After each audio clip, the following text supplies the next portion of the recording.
Sur la place régnait une grande agitation. Tous les villageois attendaient, ne sachant que faire, étonnés de se retrouver au beau milieu de l'après-midi à ne rien faire.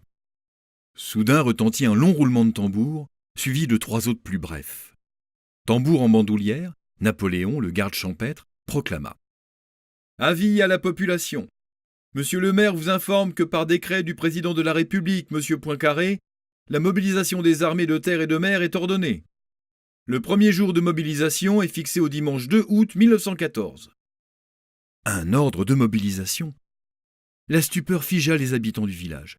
La guerre, c'est la guerre! Mais non, précisa le maire, la mobilisation ce n'est pas la guerre. Mais personne ne l'écoutait vraiment. Chez les plus anciens ressurgissaient les souvenirs de 1870, de cette guerre contre les Prussiens qui avait conduit à la chute de l'empire de Napoléon III après le désastre de Sedan. Mais pour la plupart des habitants du village, la guerre représentait l'inconnu.